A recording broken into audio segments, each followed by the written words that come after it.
el tabernáculo de Dios, repasando un poquito y avanzando un poquito más. Amén. Estuvimos diciendo los otros días que el propósito que tuvo Dios con el hombre, con el ser humano, desde el principio, de la creación, cuando Dios creó al hombre, fue tener comunión directa con el hombre, con el ser humano. Cuando digo hombre, estoy hablando tanto con el varón como con la mujer. Genéricamente, ¿verdad? Tanto varón como mujer. El propósito de Dios siempre fue tener comunión directa con cada varón, con cada mujer. Amén. Él no solo que se quiere revelar, se quiere dar a conocer a un grupo de personas, sino también a cada uno en particular. A cada uno de nosotros puede tener un encuentro con el Señor, ¿verdad? Dios dispuso para el hombre todo lo que necesitaba cuando lo creó, como en el caso de allí en el huerto del Edén, un lugar donde el hombre habitara, donde la mujer habitara, una magnífica alimentación, ¿verdad? Que lo vimos eso en Génesis, rica y variada, porque, y esto de que era rica y era variada, no cabe duda, porque Dios es rico, amén. Él no le hace falta nada, Él es el dueño de todas las cosas, ¿verdad? Y Él no quería que le faltara nada al hombre, y le dio un privilegio también al hombre, al ser humano, de poner nombres a los animales y a las plantas. ¿Se acuerdan de eso cuando lo vimos allí en Génesis? Y una relación también allí muy perfecta de comunión con Dios mismo. El hombre tenía la posibilidad, el ser humano, en ese momento Adán y Eva, de tener una comunión muy estrecha con Dios, una comunión muy linda. Dice la palabra de Dios que Dios lo creó al hombre a su imagen y semejanza, ¿verdad? ¿Se acuerda de eso? Que lo vimos en Génesis. Y esa imagen que Dios le dio al hombre, esa semejanza que Dios le dio al hombre, que dice que a imagen y semejanza de Dios, habla de que Dios es así, de que Dios es un Dios de comunión, un Dios que quiere tener amistad, comunión con el hombre, con el ser humano, ¿verdad? Así que el hombre, el ser humano, debiera de tener ese mismo deseo, de tener esa comunión y esa amistad para con Dios. Yo creo que todos nosotros, ¿verdad?, que hemos sido alcanzados con el Señor, deseamos tener esa comunión íntima con el Señor, ¿verdad? Y para tener esa comunión íntima con el Señor sabemos cuál es el camino, es la oración, es la adoración al Señor, ¿verdad? A pesar de todo esto, el hombre no valoró lo que tenía, y ¿se acuerda? En Génesis, allí que lo vimos también, y pecó. No obstante, Dios tenía un plan para con el hombre, y es el inicio de la reconciliación que se iba a cumplir con el sacrificio vicario de Cristo, del Cordero de Dios allí en la cruz. De aquí que en la antigüedad, ¿verdad?, para limpiar los pecados se debían de hacer sacrificios de animales. Él quería que, en otras palabras, lo que Dios quería que supiera el hombre es lo que cuesta limpiar el pecado. De hecho, ¿verdad?, en Génesis 3:15 dice que el primer sacrificio, ¿quién lo hizo? Lo hizo Dios. Amén. Este sacrificio inicialmente se hacía individualmente. Individualmente. Cada individuo era responsable de hacer ese sacrificio delante de Dios, presentar ese sacrificio delante de Dios. Un ejemplo fue Abel, ¿verdad?, que trajo un cordero, ¿verdad? Presentó un cordero como ofrenda delante del Señor. Después, ¿verdad?, fue por familia, oficiando el cabeza de la familia, ¿verdad? en ese sacrificio. Él era el encargado de traer un cordero, ¿verdad?, como ofrenda por el pecado de toda la familia delante de Dios. Un ejemplo es la Pascua, que ya lo vimos también en Éxodo 12. Y después, que es lo que vamos a estar viendo ahora, de acá para adelante, el sumo sacerdote, ¿verdad?, que fue el encargado de presentar las ofrendas por el pecado de todo el pueblo, ¿verdad? Para esto último, entonces, Dios ordenó a Moisés en el monte Sinaí la construcción del tabernáculo, que peregrinó por el desierto. Y usted dice, ¿por qué peregrinó por el desierto? Porque era desmontable. El tabernáculo fue hecho de tal manera que cuando ellos fueran avanzando, no nos olvidemos que ellos iban camino a la tierra prometida, bueno, lo pudieran desmontar y pudieran llevarlo con ellos. La palabra tabernáculo bíblicamente en hebreo tiene varios significados, pero uno de ellos es tabernáculo de reunión, que en el hebreo significa mixcán, o tienda, significa tienda o tienda de campaña. Otra de las palabras para tabernáculo en el hebreo es el tabernáculo del testimonio, que en hebreo la palabra es ogel, que significa morada. El tabernáculo era como una especie de tienda, como ya lo mencioné, de campaña, grande, con varias capas de telas, que también las hemos estado también mencionando, ¿verdad?, en las reuniones pasadas. Las de adentro eran de lino, bellamente decoradas, y las de afuera eran de pieles de carnero y finalmente de tejón, ¿verdad? Además, tenían 14 materiales diferentes para el tabernáculo, y en la indumentaria de los sacerdotes, desde piedras preciosas y oro hasta telas de diferentes colores. Era muy hermoso ver el tabernáculo, ver la vestimenta de los sacerdotes. Era algo que llamaba la atención, muchos colores, ¿verdad?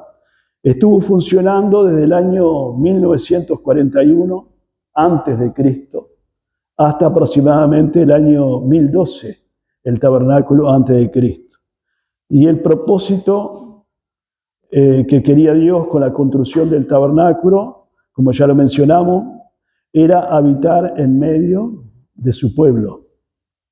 Dicho tabernáculo se levantó con las ofrendas de su pueblo y era voluntaria, las ofrendas voluntarias del pueblo, y con lo que los egipcios le dieron al salir de la tierra de Egipto, que se acuerda que decíamos que era algo así como el salario atrasado que le debían al pueblo de Israel, cuando ellos tuvieron como esclavos. No se olvide que tuvieron 400 años viviendo bajo esclavitud, y al salir, ¿verdad?, los egipcios como que le pagaron por esos años de esclavitud.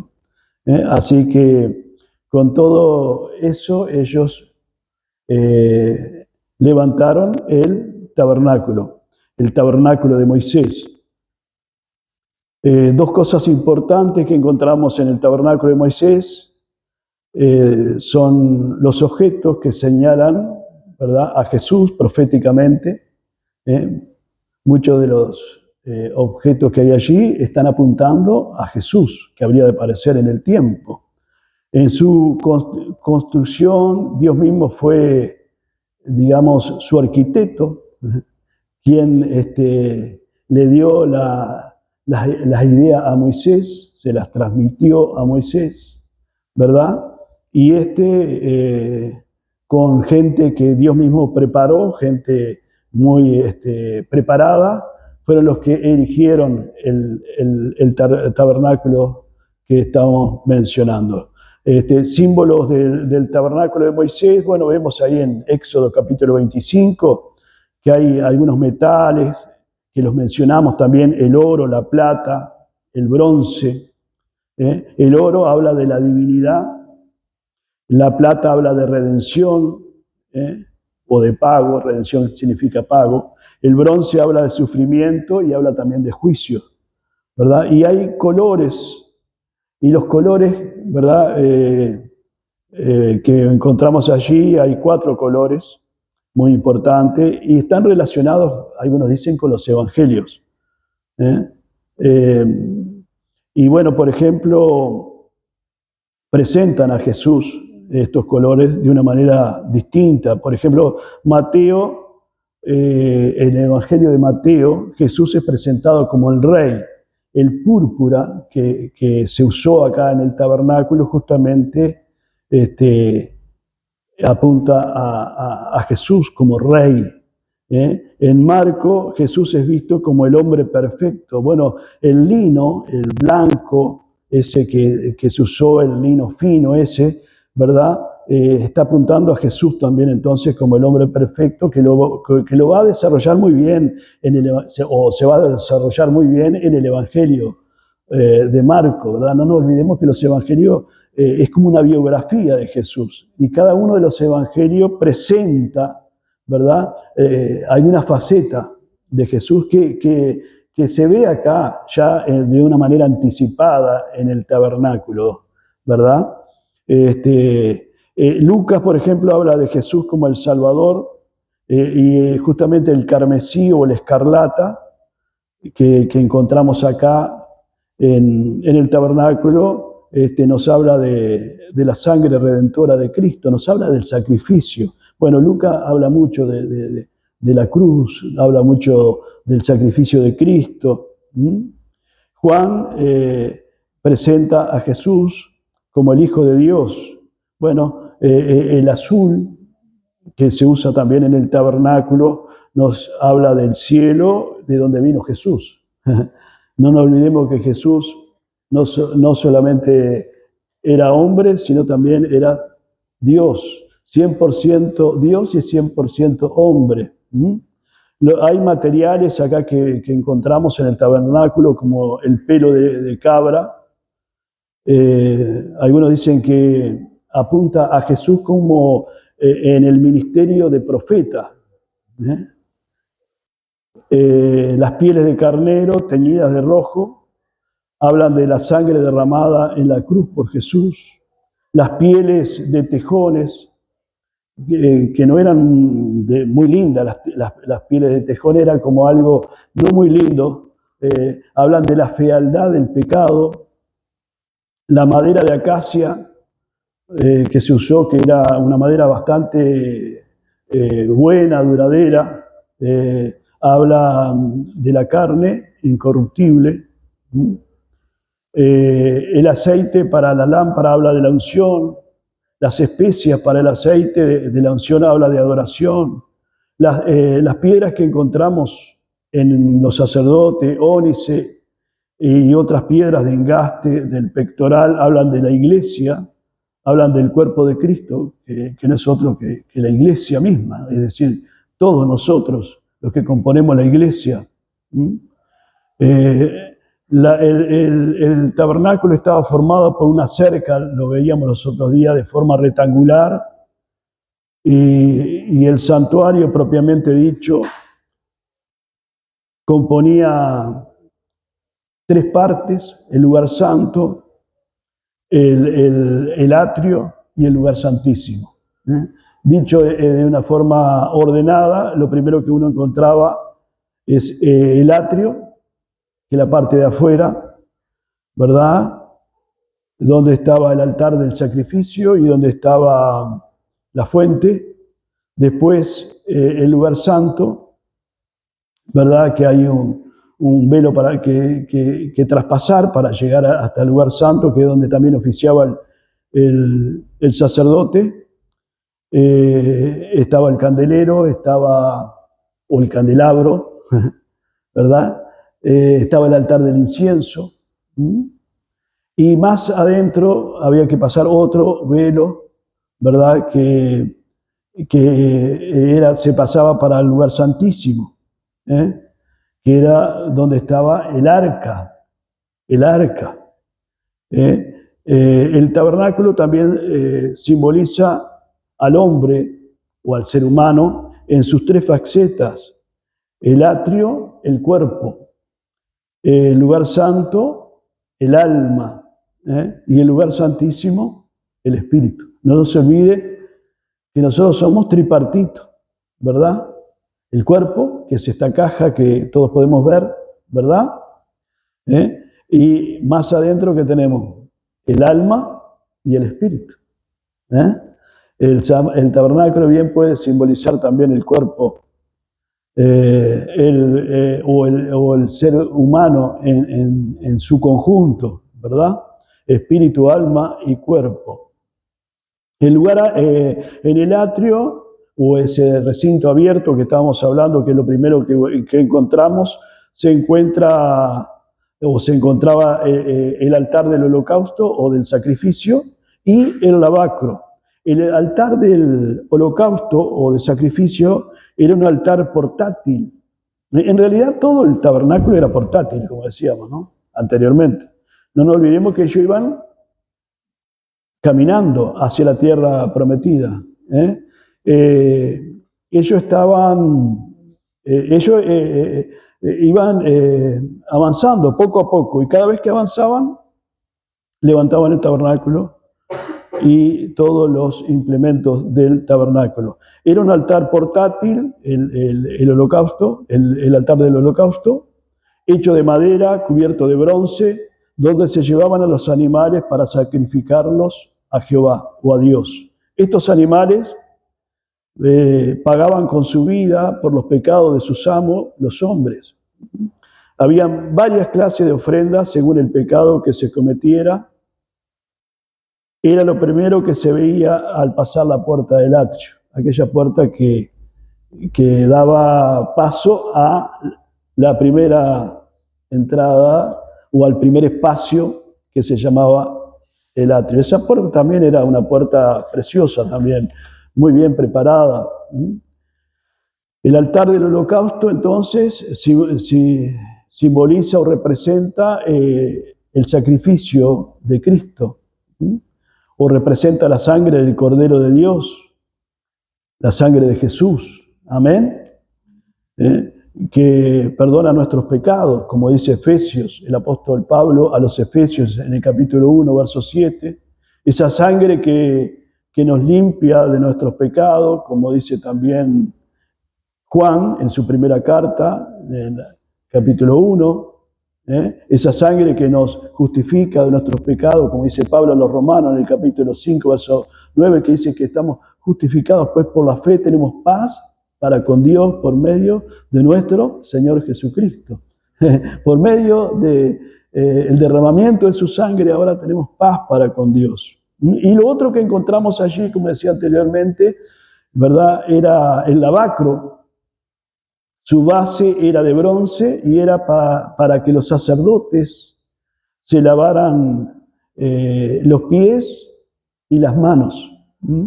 La forma de lavarse los pies era con el agua, que simbólicamente representa la palabra de Dios. La palabra de Dios. La palabra de Dios es la que nos lava diariamente en nuestro andar diario. ¿Qué le dijo Jesús a su discípulo? Vosotros estáis limpios por la palabra que os he hablado. Amén. La palabra nos limpia. En este mes que justamente estamos hablando de la palabra de Dios, sabe que septiembre siempre es el mes de la Biblia. Y una de las cosas que decimos de la Biblia, hay mucho para hablar de la palabra de Dios, ¿no? Pero una de las cosas que decimos es que la palabra de Dios limpia. Es decir, la palabra de Dios arroja luz, para que aquel que está mal, aquel que cuando la palabra llega lo está haciendo darse cuenta de que necesita ser limpiado, se limpie. Amén. Es como un espejo también. En la palabra nos vemos, y si nos vemos que no estamos como a Dios le agrada, entonces le pedimos perdón al Señor y automáticamente somos perdonados, somos limpiados. El lavacro estaba hecho del bronce de los espejos de las mujeres.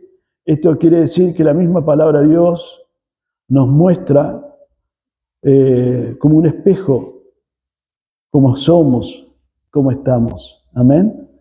Y nos arroja luz para que nos corrijamos, para que nos limpiemos. Amén. Más adentro encontramos el lugar santo, como decíamos, la otra parte del tabernáculo. Se encontraba tras el velo de 5 colores que mencionábamos hoy al pasar. Allí entraban los sacerdotes de la tribu de Leví todas las tardes para ofrecer sacrificios. El candelero de oro también estaba allí. Era totalmente de oro, labrado a martillo, pesaba aproximadamente 57 kilos y simboliza al Señor Jesús. Ahí en Juan 8:2 dice que Él es la luz del mundo. Amén. Ese candelero estaba apuntando a Cristo, que es la luz del mundo. Amén.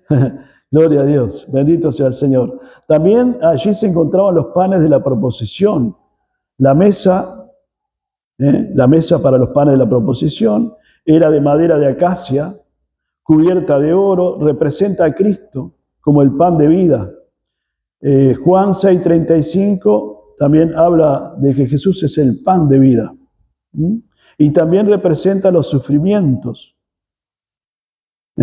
pues estaban mezclados con el amargo sabor del incienso que estaba allí también. Eran 12 panes, que simbolizaban las 12 tribus de Israel ante Jehová. Allí también se encontraba en el lugar santo el altar del incienso. Este estaba siempre ardiendo en honor a Dios. Estaba hecho de madera, cubierto de oro. El altar de incienso siempre nos habla de adoración. La forma como se llega al Padre es por la adoración. Jesús también nos muestra la forma de llegar a Dios. Él mismo dijo en Juan 14:6, yo soy el camino, la verdad y la vida. Nadie viene al Padre sino por mí. Jesús intercede por nosotros, es decir, nos representa. Y también representa el incienso las oraciones. El Salmo 141, verso 2, que capaz que usted lo está viendo ahora ahí en la pantalla, dice, suba mi oración delante de ti como el incienso. Amén. Así que el altar del incienso, que también allí estaba continuamente prendido, simbólicamente representa las oraciones. Y el salmista, que tenía muy presente lo que era el altar del incienso, ¿verdad? Él dice, suba mi oración delante de ti como el incienso que subía en el tabernáculo. Pero no ahora a un tabernáculo acá, sino al tabernáculo en los cielos. Nuestras oraciones no quedan acá. Nuestras oraciones que hacemos todos los días, en nuestra casa, en la iglesia, en la calle, si vamos caminando, y vamos ahí hablando con el Señor en nuestro corazón, no quedan ahí nomás las oraciones suben delante de la presencia del Señor. Y en Apocalipsis capítulo 8, verso 4, dice allí el apóstol Juan, estando en la isla de Patmos, mire lo que Dios le muestra, y él lo registra.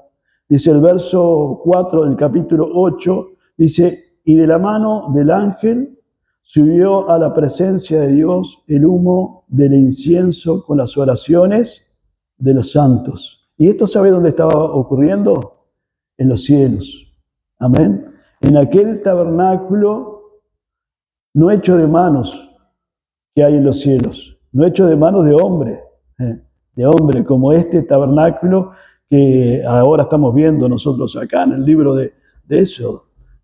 Este es solamente figura de ese otro tabernáculo que habla el escritor a los hebreos, que está hecho en los cielos y donde también está subiendo el incienso, pero en este caso que es las oraciones de los santos, de usted, de mí, de todos aquellos que en diferentes partes del mundo están elevando un clamor, una oración delante del Padre. Amén. Oraciones que algunos tal vez la hicieron hace mucho. Algunos tal vez ya ni están acá, ya están en la presencia del Señor. Pero esa oración está empezando a dar efecto o a hacer efecto.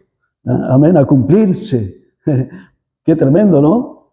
Gloria a Dios. Antes de entrar al lugar santísimo, donde estaba Dios, ¿verdad? A la otra parte, la más adentro, como mencionamos anteriormente, ¿verdad? Donde estaba Dios mismo, el sumo sacerdote tenía que pasar un velo.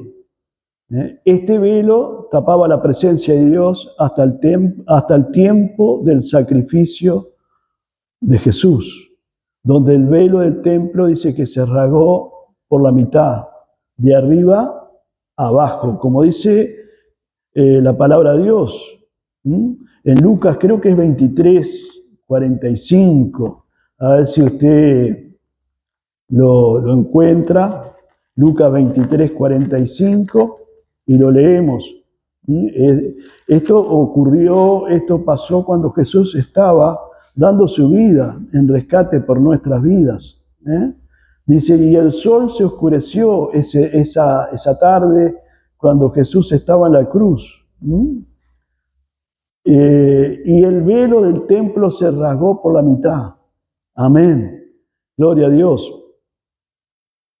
Demostrando que Jesús es el camino a Dios. El lugar santísimo, como decíamos anteriormente, estaba el arca del pacto, solo entraba el sumo sacerdote, y tenía varios nombres.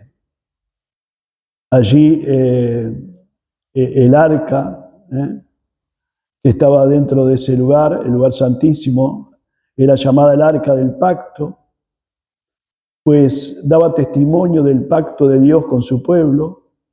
También era llamada el arca del testimonio, pues demostraba la existencia de Dios. El arca de la alianza, pues daba testimonio de la alianza de Dios con Israel. Y también era llamada el arca de la presencia de Dios. El arca estaba hecha de madera, cubierta de oro por dentro y por fuera. Y dentro del arca estaban las tablas de la ley, el maná y la vara de Aarón que reverdeció. Amén. Gloria a Dios. El sumo sacerdote entraba una vez al año, dice en ese lugar, en el lugar santísimo, con sangre para ofrecer sacrificio de expiación por el pecado del pueblo, con sangre que rociaba el propiciatorio. Ahora Jesús, como nuestro sumo sacerdote, como dice Hebreos 5:5, presentó su sangre, no en un tabernáculo hecho de manos humanas, como decíamos anteriormente, acá en la tierra, sino en un tabernáculo hecho en los cielos. Así dice Hebreos capítulo 5, verso 5. A ver si lo encontramos. Dice, así tampoco Cristo se glorificó a sí mismo haciéndose sumo sacerdote, sino que Él dijo, tú eres mi hijo, yo te he engendrado hoy. Gloria a Dios. Haciendo alusión, está haciendo el escritor a los hebreos a Jesús como sumo sacerdote. Como sumo sacerdote que nos representa ante Dios. El sumo sacerdote de la antigüedad, que estamos viendo hoy acá en el tabernáculo, Aarón, por ejemplo, era un representante del pueblo de Dios, delante de Dios. Hoy Jesús es nuestro sumo sacerdote que nos representa delante de Dios, delante del Padre, quien no solamente es quien nos representa como sumo sacerdote, sino que quien presenta él mismo la ofrenda. Él mismo se presenta como ofrenda por nosotros, por usted y por mí, como ofrenda por el pecado. Es decir, su cuerpo mismo presenta como ofrenda por el pecado, por nuestros pecados, para que nosotros seamos perdonados, para que nosotros seamos reconciliados con Dios. Qué tremendo, gloria a Dios. La cubierta del arca se le llamaba propiciatorio y era de oro puro, labrado a martillo, y formaba junto con los querubines lo que ellos llamaban, o se llamaba, el trono de Dios. A cada extremo del propiciatorio había una figura de un querubín, o sea, un ángel, labrado a martillo, cubierto de oro, dice Éxodo 37, verso 7 al 9. Cada uno de los ángeles, de los querubines, tenía sus alas extendidas por encima del arca, cubriendo su rostro, que estaban enfrentados. En el capítulo 9 de Hebreos, el apóstol, algunos dicen que podía haber sido el escritor, el apóstol Pablo, aunque no se sabe a ciencia cierta si fue el apóstol Pablo quien escribió la epístola a los Hebreos, pero algunos dicen que sí, otros dicen que no. Bueno, el escritor a los Hebreos, luego de escribir la estructura del antiguo santuario, lo aplica a la persona y obra de Cristo. En el capítulo 9, verso 11 de Hebreos, estamos mirando ahora, habla de Cristo como sumo sacerdote. Habla en el verso 12 del capítulo 9 de Cristo con su propia sangre. Que él mismo no solo era el sacerdote, sino también quien ofreció su propia sangre. Y en el verso 13 y 14 dice, ¿cuánto más? ¿Cuánto más? Si hablando de aquellos sacrificios de la antigüedad, alcanzaban, aunque fuera para apaciguar la ira de Dios. Mire qué tremendo lo que dice el escritor de los Hebreos. ¿Cuánto más? Haciendo alusión a la sangre de Cristo. Dice, ¿cuánto más la sangre de Cristo limpiará? Amén. Gloria a Dios. La sangre de Cristo es poderosa para limpiar el pecado, para limpiarnos completamente. Gloria a Dios, para que no quede nada. Gloria a Dios, qué tremendo, ¿no? La localización del tabernáculo al que se entraba desde el campamento de Judá sugiere el hecho de que Cristo nacería en la tribu de Judá. Eso es otra de las verdades que encontramos o ilustraciones que encontramos también. Los materiales de los que el tabernáculo estaba construido, es decir, la madera resistente, el oro puro, sugieren de Jesús su perfecta humanidad, como ya lo mencionábamos anteriormente, por un lado, y su suprema divinidad o deidad por el otro. Como decíamos anteriormente, se lo resumo, él no solamente era hombre, sino también era Dios. Los colores estaban constantemente mezclados con el tabernáculo, dominando especialmente los tonos blancos, azules, rojos y púrpura. Todos apuntaban a las cualidades del Señor, a las cualidades del Señor Jesús. El blanco, ¿quién nos puede hablar del blanco? De la pureza, ¿verdad?